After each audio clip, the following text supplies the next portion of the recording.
जिंदगी वो दरिया है जिसकी तेज लहरों में आदमी को बहना है। आने जाने वाले सब मौसमों में रहना है, मौसमों में रहना है।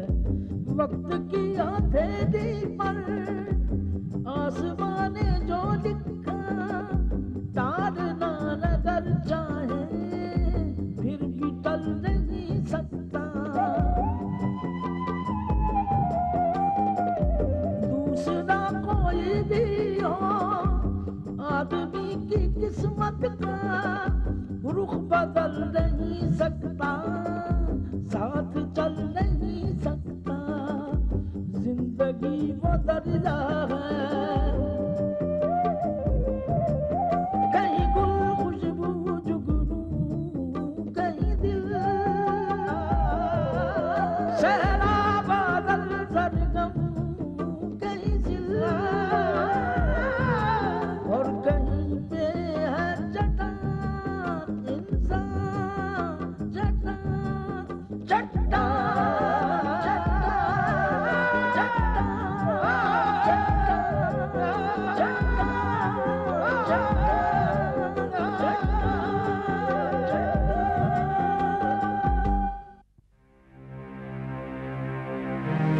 तो अब मुझे क्या करना चाहिए? अपने दादा की दौलत से ऐश करो, उनका पैसा पानी की तरह बहाओ, उनके बिजनेस की ताकत का अंदाजा लगाओ और उनकी जड़ें खोखली करने का षड्यंत्र करो। आप पापा के बगैर अपने आप को बहुत अधूरा महसूस करती है ना? बेटे, हर मर्द और हर औरत एक दूसरे के बिना अधूरी है। दूसरों के पैसों पर ऐश करना मुझे अच्छा नहीं लगता गोकुल, और खास करके उस आदमी के पैसों पर जिसने दौलत के नशे में चूर होकर मेरी माँ को घर से बाहर निकाल दिया। आप अपने पति की यादों में खोई हुई थी। कुछ लोगों की जिंदगी औरों की यादों में ही कट जाती है। मतलब ये कि ये एटीएम का कार्ड आप मुझे देकर मुझे खरीदना चाहती हैं, पर मैं बिकाऊ नहीं हूं। मेरे चेहरे पे साफ साफ लिखा है not for sale. Yes, I want that to be completed tomorrow. नहीं, आप आज बात करिए, सारी डिटेल्स दीजिए और हाँ मिलिए ना आप, कल मुझे मिलिए, फिर बैठकर बात करते हैं, सारी चीजें फाइनलाइज कर लेते हैं। ओके, ठीक है, बाय।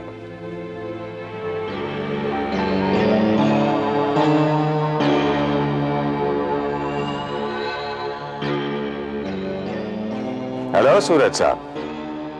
Oh hello. क्या बात है भाई, किस सोच में डूबे हुए हो? नहीं तो भाई, आपके सामने रखी हुई चाय तो यही कह रही है जी, बड़े बड़े ठंडी हो गई है। ओह, किस सोच में डूबे हुए हो? बस ऐसे ही काम के बारे में सोच रहा था। भाई, आपकी कंपनी तो बिजनेस टर्नओवर में इस साल भी अव्वल नंबर पर है।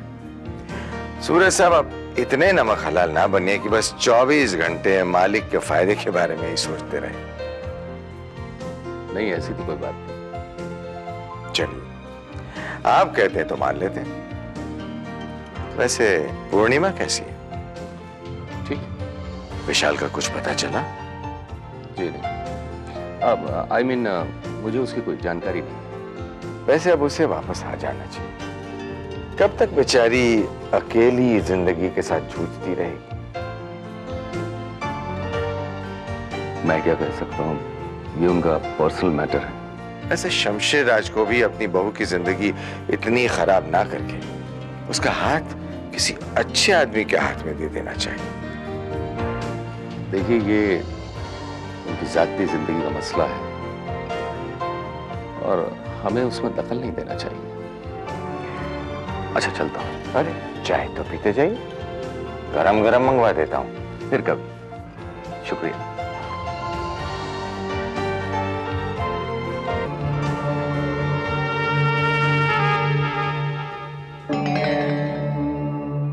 कुछ गड़बड़ है।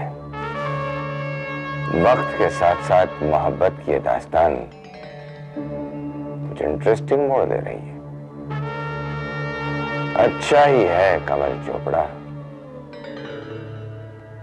औरों के लिए ना सही कम से कम तुम्हारे लिए।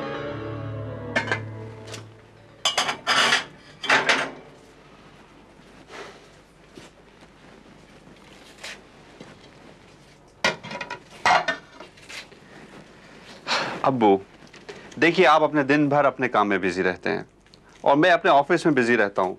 देखिए, हमें एक नौकर की सख्त जरूरत है। एक नौकर क्यों नहीं रख लेते अब्बू? नहीं यार, नौकर वोकर का बात नहीं कर। वो कमबख्त साफ सफाई ठीक से नहीं करते हैं। और फिर तुझे किस बात की फिक्र है? तुझे तो खाना वक्त पे मिल जाता है ना, मैं बनाता हूँ ना। आज एक दिन खाना वक्त पे नहीं बना तो कौन सा कयामत टूट पड़ा है। बस बस खाना तैयार है, चावल दम पे रखे, दम आ जाए खाना लगाता हूँ, फिक्र ना कर तू। हाँ, इस वक्त कौन कमबख्त आ गया है यारा?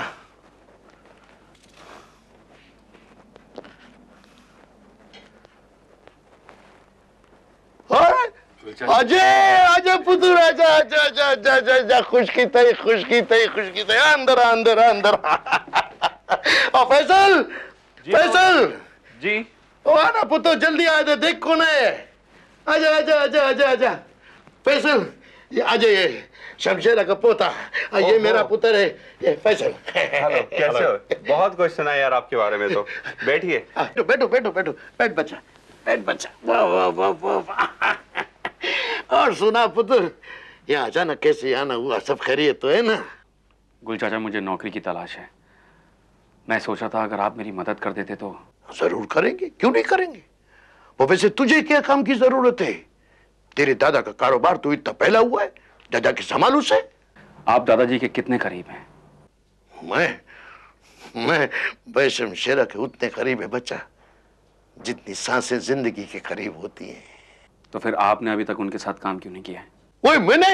ओ खुदा के लिए ऐसा बात नहीं कर। अगर मैं और शमशेरा साथ साथ काम करते ना तो लड़ाई ज्यादा होती, कम कम होता। वैसे भी हम लोगों ने अपनी कारोबारी जिंदगी और जाती जिंदगी को अलग अलग रखा है, और यही वजह है कि आज तक हम दोनों एक दूसरे को चाहते हैं, प्यार करते हैं एक दूसरे से। लेकिन तेरी बात तो और है ना बच्चा, तू तो उसका पोता है, तेरा तो हक बनता है उसके काम पे। नहीं गुल चाचा, मेरी खुददारी मुझे इजाजत नहीं देती है। मैं खुद कुछ करना चाहता हूं, अपने पैरों पे खुद खड़ा होना चाहता हूं। दादाजी का नमक मुझे तो रास आ जाएगा, पर मेरी मां के लिए तो जहर साबित होगा, और मैं जीते जी अपनी मां को मार नहीं सकता गुल चाचा। वाह, शाबाश बच्चा, नाज है मुझे अपनी उस बच्ची आरती पर जिसने तुझ जैसा पुत्र पैदा किया है। वाह।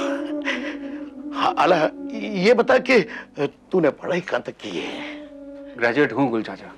अला फैसल, बच्चे के लिए जरूर कुछ करना है। हाँ हाँ बिल्कुल, हम तो पूरी कोशिश करेंगे इंशाल्लाह, तुम फिक्र मत करो अजय। वैसे तुमने कोई कोर्स वगैरह किया है? आई मीन कुछ टेक्निकल क्वालिफिकेशन, कंप्यूटर्स वगैरह? नहीं, पर यहां सीख लूंगा। खैर तुम फिक्र मत करो, इंशाल्लाह सब कुछ ठीक हो जाएगा। और अगर नहीं होगा गुल चाचा तो आप मुझे ड्राइविंग लाइसेंस दिला दीजिए, मैं आपकी तरह टैक्सी चलाऊंगा। तू घबराता क्यों है बच्चा? तेरी गाड़ी भी चल पड़ेगी, जरूर चल पड़ेगी, टॉप गियर में चल पड़ेगी। सूरज जी, जी। वेस्टर्न सॉफ्टवेयर की डील के सारे पेपर्स तैयार कर लिए? अभी दोपहर तक तैयार हो जाएंगे। और फिलिप मॉरिस की डील? वो भी थ्रू हो गई है। वो शर्मा साहब की पेमेंट आ गई? आप भूल रही हैं, उन्होंने कल का वादा किया हुआ है। ओह। और बाकी सब ठीक चल रहा है। क्या मैं जा सकता हूँ? सूरज जी, आप ऐसी बातें क्यों कर रहे हैं? आपका अंदाज इतना रूखा रूखा सा क्यों? आप क्यों एक दोस्त की तरह पेश नहीं आ रहे हैं? कोई उस इंसान को अपना दोस्त कैसे बना सकता है जिसने दर्द को अपना मुस्तकबिल बना लिया? मैं और कर भी क्या सकती हूँ? अपनी जिंदगी को संवार सकते हैं पूर्णिमा जी, खुश रह सकती हैं। यकीन मानिए पूर्णिमा जी, मैं आपकी जिंदगी में सिर्फ इसलिए आया था कि आपको खुश देख सकूं। लेकिन एक आप हैं कि अपने माजी के घने बादलों के पीछे छुपी बैठी हुई हैं। क्या आप अपने माजी को बुला नहीं सकती? मेरा माजी मेरे पति है, मैं उन्हें कैसे भुला सकती हूँ? ठीक उसी तरह जिस तरह उन्होंने आपको बुला दिया। ये नहीं हो सकता। वो जहां कहीं भी है मुझे नहीं भूल सकते। आखिर मैं उनकी पत्नी हूं। एक ऐसे पति की पत्नी जिसने आपको पत्नी का दर्जा कभी दिया ही नहीं, जिसने आपसे कभी मोहब्बत की ही नहीं, जिसने अपनी मोहब्बत और बच्चे को ढूंढने के लिए आपको छोड़ दिया। उसकी जिंदगी में आपका क्या मकाम है पूर्णिमा जी? बोलिए, जवाब दीजिए। आपके पास मेरे सवालों का कोई जवाब नहीं और जवाब देंगी भी कैसे? आपके पति ने आपको अपनी जिंदगी में कोई अहमियत नहीं दी, वरना 20 सालों के इतने लंबे अरसे में वो आपको एक मर्तबा भी फोन नहीं कर सकते थे। आप एक ऐसे छलावे का इंतजार कर रही हैं जो हकीकत का रूप कभी लेगा ही नहीं। आप एक ऐसे इंसान का इंतजार कर रही हैं जो कभी लौट कर आएगा ही नहीं, या फिर शायद वो इस दुनिया में अब रहा ही नहीं। सूरज,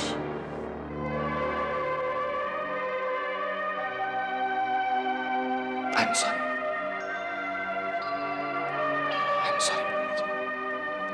लेकिन शायद हकीकत यही है जिसका सामना आपको करना चाहिए। I am sorry.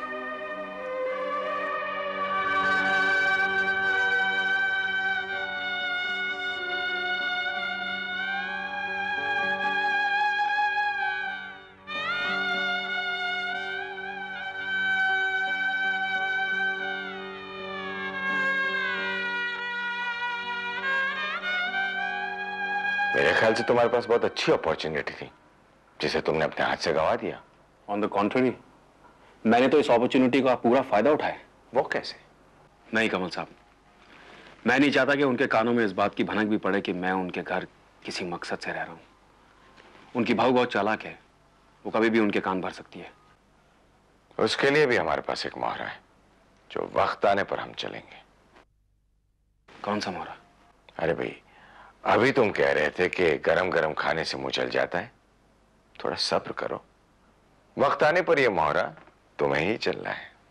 शायद हमें उस मोहरे की जरूरत ही ना पड़े। वो कैसे? मैं उनका दिल इस कदर जीत लूंगा कि आगे वो किसी पर भी विश्वास नहीं करेंगे, अपनी बहू पर भी नहीं। फिर मैं दावा बोल दूंगा। नफरत ने तुम्हें बहुत चालाक बना दिया है अजय। मुझे खुशी है इस बात की। अगर तुम्हारी माँ यहां होती ना तो उन्हें तुम पर फख्र होता। तुम उन्हें यहां बुला क्यों नहीं लेते? नहीं नहीं कमल साहब, मेरी माँ ये कभी भी बर्दाश्त नहीं कर सकेगी कि मैं अपने दादा के यहाँ रह रहा हूँ। उसे डर है कि कहीं शमशेर राज मुझे भी उससे ना छीन ले। पर यह मुमकिन नहीं है। वो हम समझ सकते हैं, वो नहीं जिसका सब कुछ छिन गया हो। वो कभी किसी पर विश्वास नहीं करती। जिस दिन मेरा मकसद पूरा हो जाएगा, मैं अपनी माँ के सामने जाऊंगा और मैं उससे कहूंगा कि माँ, मैंने तेरे एक एक आंसू का बदला ले लिया है। पता नहीं उस दिन उसका रिएक्शन कैसा होगा। वो बहुत खुश होगी अजय। मुझे यकीन है कि शमशेर राज की बर्बादी देखकर वो बहुत खुश होगी। प्रार्थना करो कमल साहब कि ऐसा ही हो। ऐसा ही होगा। मैं चलता हूँ। Okay, bye bye, all the best, see you.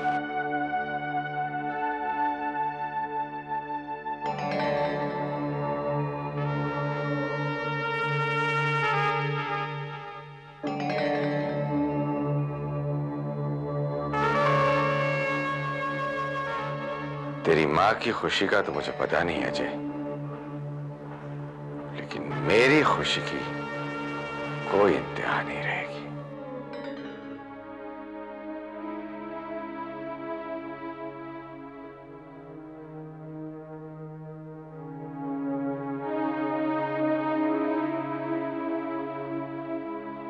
बाबूजी, चलिए ना खाना खा लीजिए।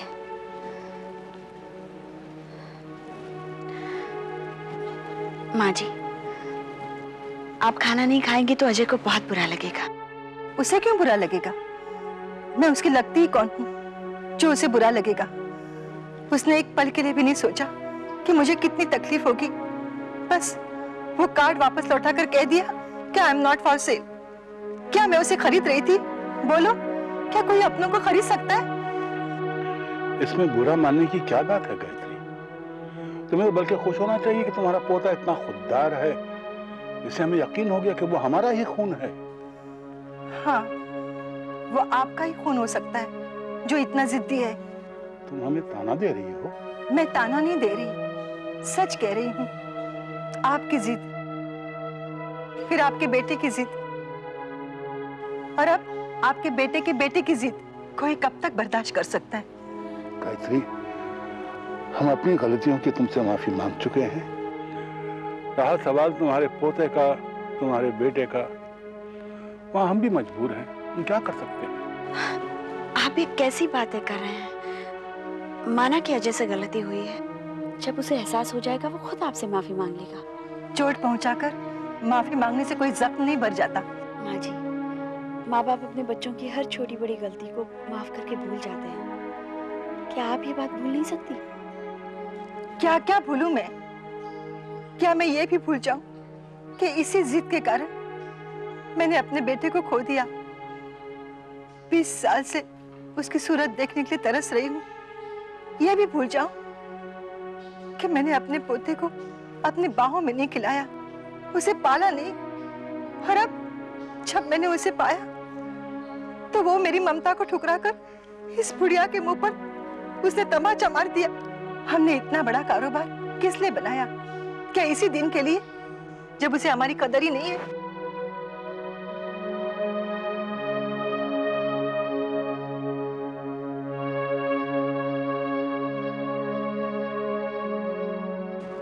बाबूजी, आप तो खाना खा लीजिए। बेटे, जब गायत्री ने खाना खा लिया तो समझो कि हमने भी खाना खा लिया।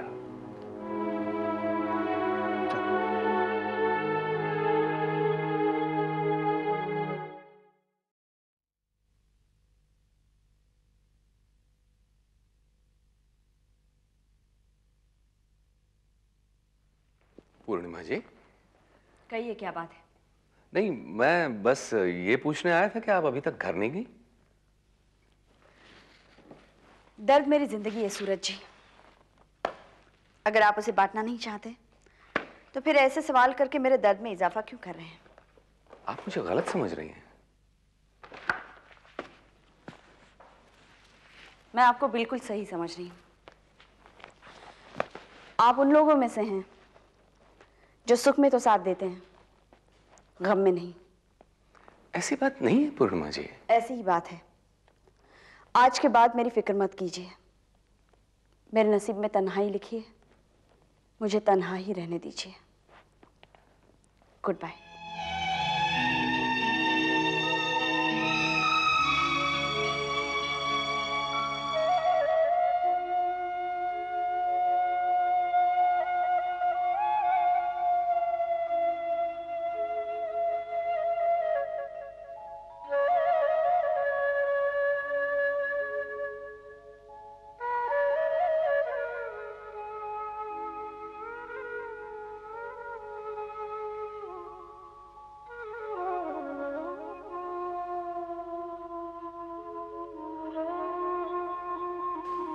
गायत्री, चलो उठो, खाना खा लो। मुझे भूख नहीं है, आप खा लीजिए। देखो, तुमने सुबह भी खाना नहीं खाया। चलो चलो, आप खा लीजिए ना।